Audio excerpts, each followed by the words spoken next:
Baca suratul Baqarah dalam rumahmu, karena Rasulullah SAW bersabda, Al-baitul ladzi tuqra'u fihi suratul Baqarah yafirru syaitanu min. Rumah yang di dalamnya dibacakan suratul Baqarah, syaitan bakal lari, kabur, tidak kuat bertahan di dalam rumah yang dibacakan dalamnya suratul Baqarah. Makanya kalau kita merasa sering berantem di rumah, sering berkelahi antara suami istri, sering beribut di rumah tangga, anak kita bawel tidak bisa taati suaminya, tidak bisa taati orang tuanya, ada masalah antara suami istri, ingat, banyak syaitan di rumah. Semua keributan dalam rumah gara-gara banyak syaitan di rumah. Gimana cara obatinya untuk mengusir syaitan? Jangan ke tukang dukun datang. Pak, dukun, kita bawa orang dukun datang biar dilihat. Ini Pak ada. Seperti kemarin saya isi acara, habis acara ada satu ibu nangis luar biasa. Minta tolong. Apa minta tolong? Kenapa? Minta saya mampir ke rumahnya. Ada apa di rumahnya? Katanya rumah saya ada hantu. Kata siapa? Ada satu orang. Dia datang ke rumah saya. Makanya saya tidak berani masuk ke rumah itu. Dan setiap saya mau bawa orang, dia baca yang tidak tahu, baca gitu, terus saya bayar 5 juta, kadang 4 juta, 3 juta, habis uang saya. Dan hantu-hantu tidak keluar-keluar. Tolong saya minta Syekh, doakan. Bisa. Saya langsung ke rumah. Kasihan ibu itu, ditipu selama ini, dibohongi, dibodohi. Gara-gara kepercayaan kepada dukun atau ramal atau macam-macam. Saya datangi ke rumahnya. Begitu saya masuk, astagfirullahaladzim, saya sengaja bikin-bikinlah. Begitu, astagfirullahaladzim, ada 4, 5. Mohon maaf, karena dia percaya itu, ya saya harus ikutin dia. Begitu saya baca, jangan khawatir Bu, tenang-tenang saja, saya akan bacakan insya Allah. Saya baca suratul Baqarah. Begitu saya, alhamdulillah baru mulai keluar, ini keluar satu, alhamdulillah Bu. Oh ini yang kedua keluar, Ibu alhamdulillah. Ibu, alhamdulillah semuanya sudah keluar Ibu, sujud syukur. Ini benar, tidak ada lagi Bu. Alhamdulillah semenjak itu dia kembali ke rumahnya dan alhamdulillah nikmat. Setiap dia kesempatan telepon, alhamdulillah saya sudah tempati rumah saya. Ibu dah ada lagi hantu, dah ada lagi. Kan saya sudah usir mereka. Maaf ya, dia percaya begitu, mau bilang apa lagi? Soalnya kadang-kadang ada orang yang tidak suka kita terlalu jujur. Kita mau jujur, ibu tidak ada hantu di rumah, tidak ada apa-apanya, jangan percaya itu. Masa? Tidak percaya. Makanya kita harus akalin, itu akalnya seperti itu, ya kita masukin akalnya. Jadi kita harus tahu ketika berbicara sama orang, atau harus tahu bagaimana cara fikirannya, bagaimana prinsipnya, bagaimana, biar kita masuk. Contoh, saya sekarang sudah masuk ke 11 tahun di Indonesia. Salah satu yang saya belajari prinsip orang Indonesia. Orang Indonesia tidak suka ribet. Orang Indonesia suka yang mudah. Termasuk amalan, ibadah, zikir, apa saja. Orang Indonesia suka yang mudah. Mudah diingat, mudah dihafal, mudah diamalkan, dan masuk surga. Itu sudah orang Indonesia. Ya, orang Indonesia tidak ribet-ribet, panjang ini. Termasuk salat, tidak suka panjang-panjang. Mau yang enak, sederhana. Tarawih, kalau boleh jangan cepat, tapi ayatnya sedikit-sedikit, tidak apa-apa. Orang itu, kulhu kalau bisa dibagi 2, terima kasih. Makanya saya hafal prinsip orang Indonesia. Saya selalu berusaha, apa yang saya sampaikan selalu sederhana, selalu bisa diterima, selalu masuk akal, bisa diamalkan. Termasuk saya buat satu buku 20 amalan ringan tapi pahalanya sangat menakjubkan. Kalau dari segi bisnis, kita suka berdagang yang sedikit tapi keuntungan besar. Termasuk sama beribadah, harus berpikir dari segi bisnis. Saya mau ibadah yang sederhana tapi pahalanya besar. Makanya saya bikin buku ini. Buku ini tidak laku di Arab tapi laku di Indonesia. Suka, kalau orang Indonesia mau yang muda, ya saya kasih yang muda. Itu bukan prinsip saya, itu prinsip Rasulullah SAW. Rasul suka selalu membawa kemudahan untuk umatnya. Rasul tidak suka yang beban umatnya. La yukallifullahu nafsan. Rasul SAW suka memberikan sesuatu yang mudah. Kalau ada 2 pilihan, ada yang baik, ada yang mudah, Rasul ambil yang mudah. Padahal ada yang lebih baik, ada yang lebih baik, tapi Rasul tidak mau. Rasul mengambil yang mudah. Kenapa? Untuk memberikan kemudahan buat umatnya. Dan itu prinsip dakwah saya. Dan selalu saya berdoa. Mulai dari pertama kali saya di sini 2008 belum bisa bahasa Indonesia. Saya selalu berdoa, ya Allah tolong berikan kepada aku bahasa yang bisa difahami. Saya tidak ambil kursus, saya tidak belajar kamus, saya tidak belajar bahasa Indonesia. Saya begitu duduk bersama masyarakat, diketawain, dibodohin, ya ada apa-apa, jalanin aja. Jalanin aja. Bahasa saya lucu-lucu awal-awal, ya ada apa-apa udah. Jalanin aja. Yang penting saya bisa berhasil, yang penting saya bisa berdakwah, yang penting saya bisa menyampaikan bermanfaat. Makanya saya pertama diajarin sama teman, apapun diajarin saya hafal. Sampai ada teman saya bilang, tidak usah banyak-banyak belajar bahasa Indonesia. Hafal 4 kalimat, semua orang Indonesia gunakan kalimat itu. Kemanapun perginya, bawa aja 4 kalimat. Apa kabar, bagus, mau kemana, aku cinta kepadamu. Saya niat baik, tidak tahu bahasanya, tidak tahu artinya. Setiap ketemu orang, Assalamualaikum, apa kabar, bagus, mau kemana, aku cinta kepadamu. Ketemu perempuan sama juga bahasanya, apa kabar, bagus, mau kemana, aku cinta kepadamu. Nah apa ini itu orang itu. Tapi subhanallah tidak duga dan tidak nyangka 2008 masuk 2009 sedikit-sedikit bisa bahasa Indonesia. 2010 sudah mulai alhamdulillah lebih baik. Sampai pertama kali saya isi di TV TPI almarhum. Kan sudah ada TPI kan? Sudah almarhum.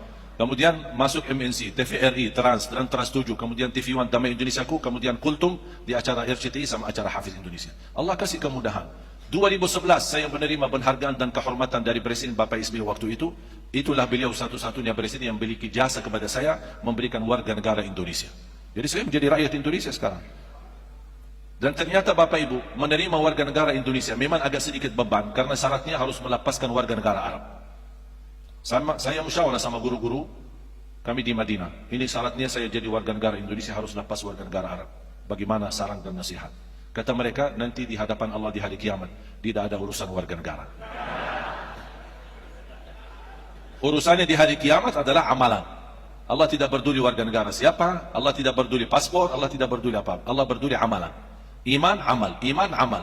Makanya kata guru saya, bismillah, ambillah warga negara Indonesia. Ternyata ketika mengambil warga negara menjadi lebih beban kewajiban saya untuk Indonesia.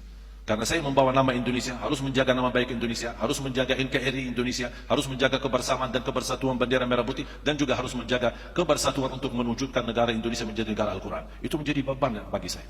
Makanya sekarang terus berjuang. Termasuk pemilu, saya juga ikut pemilu. Memilih pemimpin, memilih anggota DPR, memilih anggota MPR, bagaimana kewajiban, dan ini semua menjadi tugas kita bersama, wajib bagi rakyat memberikan. Ini kan soal hak kita. Kita berhak untuk memilih pemimpin kita. Ada perbedaan itu wajar. Ada perbedaan, pilihan itu wajar, tidak masalah. Tapi yang tidak boleh adalah bermusuhan gara-gara perbedaan. Itu yang tidak saya terima. Anda boleh milih A, milih B, milih 01, milih 02, itu hakmu, hak masing-masing. Tetapi yang tidak boleh terjadi permusuhan gara-gara perbedaan pilihan. Sampai terjadi perang saudara. Sama-sama muslim tapi saling membunuh. Na'udzubillah min zalik. Saya tidak mau itu terjadi di Indonesia. Makanya kita selalu jamaah sekalian menjaga kebersatuan. Ternyata ketika saya terima warga negara, saya menemukan sejarah.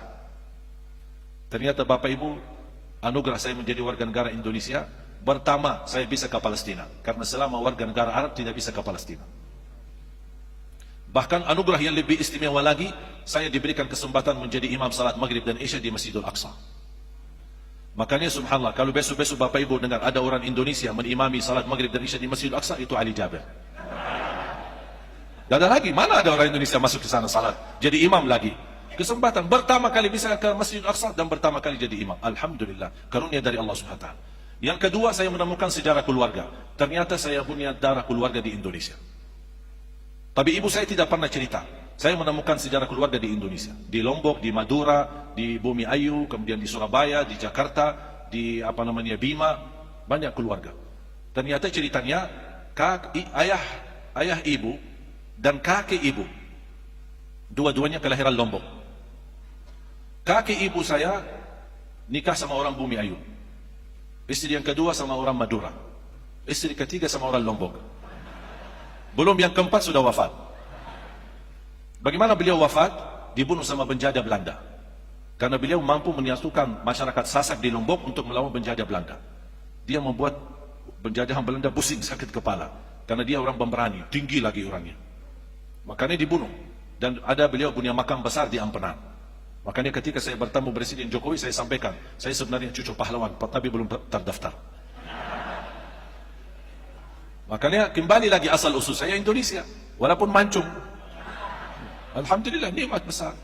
Sampai saya meyakinkan saya menjadi orang Indonesia, ketika saya periksa di rumah sakit, dokternya kaget, subhanallah darahnya merah putih. Alhamdulillah. Makanya jamaah sekalian, ayo mari kita sama-sama mewujudkan cita-cita kita. Saya harap cita ini bukan cita saya sendiri, tapi saya harap menjadi cita kita bersama. Kalau boleh, saya diterima di tengah Bapak Ibu menjadi keluarga besar bersama. Kira-kira diterima? Sahabat baru, saudara baru, kita menjadi satu keluarga, Ahlul Quran, insyaAllah pencinta Al-Quran. Saya begitu bangga dan senang ketika terjadi gerakan 411 dan 212. Sampai umat Islam dari seluruh Indonesia datang ke Monas. Kenapa? Untuk bela Al-Quran. Tapi sayang sekali, yang saya harap jangan kita hanya membela Al-Quran sesaat. Jangan kita ada gerakan seperti itu karena ada orang menghina Al-Quran. Kenapa kita harus menunggu ada orang menghina Al-Quran baru kita bangkit untuk membela Al-Quran? Seharusnya sebelum ada yang menghina Al-Quran, jangan lupa kita sudah menghina Al-Quran duluan. Sudah lewat berhari-hari tidak baca Quran, sudah tidak menghargai Al-Quran. Sampai saya masuk satu kampung, saya bangga sekali mendengar suara Al-Quran dari sebuah rumah. Saya bilang, Alhamdulillah, baru lewat satu kampung ada bacaan Al-Quran. Biasanya pagi-pagi sambil ibu sapu-sapu, joget-joget kanan yani. Dandut-dandut, pagi-pagi, subuh, belum terbit matahari sudah disetel dandutnya. Sambil usaha sapu-sapu rumahnya. Pas lewat satu kampung, dengar suara Al-Quran. Saya bersyukur, Alhamdulillah, baru saya dengar suara Al-Quran di rumah, mudah-mudahan menjadi berkah. Mudah-mudahan semua rumah di kampung-kampung dan desa-desa dan di kota-kota mersetel Al-Quran di pagi hari supaya terdengar bacaan Al-Quran dari mana-mana. Kata sahabat saya, maaf Ustaz, ini salah faham. Ini kemarin ada orang meninggal. Astaghfirullahalazim. Emang Allah turunkan Al-Quran untuk orang meninggal? Kan untuk kita yang masih hidup. Gimana kita gunanya? Jangan kita hanya kenal Al-Quran pas ada orang meninggal. Kalau sudah tidak ada orang meninggal, tidak kenal Al-Quran. Atau kenal Al-Quran di bulan Ramadan. Begitu masuk Ramadan, kita bawa Al-Quran. Begitu habis Ramadan, kita masukin dalam lemari. InsyaAllah ketemu Ramadan yang akan datang ya. La hawla wa la quwwata illa billah. Itulah musibah. Harapan saya, ayo mari kita sama-sama. Saya tidak minta Bapak Ibu hafal 30 juz. Saya minta jangan lewat satu hari tidak baca Quran. Walaupun satu halaman, walaupun satu ayat, buka, baca. Begitu selesai, lanjut lagi nanti habis aktivitas. Begitu setiap Anda datang ke masjid, walaupun tidak sempat salat berjamaah karena sudah berjamaah salat duluan. Begitu Anda selesai salat sendiri, sebelum keluar dari masjid, baca ayat-ayat Al-Quran. Ambillah Al-Quran, baca walaupun sebentar, 5 menit, 10 menit, supaya berkah hidup kita, berkah rizki kita, berkah aktivitas kita. Wallahi jamaah sekalian, Anda tidak akan sia-sia hidupnya, tidak akan terlepas dari keberkahan kalau selama bersama Al-Quran. Kira-kira siap? Dan kembali saya ingatkan, kalau Anda merasa dirinya gagal untuk menjadi penghafal Al-Quran, jangan gagalkan anakmu menjadi penghafal Al-Quran. Kalau itu pun tidak berhasil, jangan gagalkan hartamu menjadi saksi baik untuk Al-Quran. Infak, sedekah kita, zakat kita, wakaf kita, semua kita berjuangkan. Masing-masing pasti saya yakin bisa memperjuangkan Al-Quran. Ada yang dari segi tenaganya, ada yang segi ilmunya, ada yang segi fikirannya, ada yang segi fisiknya, ada yang dari segi hartanya, ada yang segi keluarganya, wakafnya, apa saja. Ada saja saham, walaupun saham sedikit, tapi ada saham yang bisa menjadi saksi baik bagi kita semua di hadapan Allah Subhanahu Wa Taala, menjadi orang yang membela dan mencintai Al-Quran, agar di datang hari kiamat Allah bangkitkan kita bersama Ahlul Quran.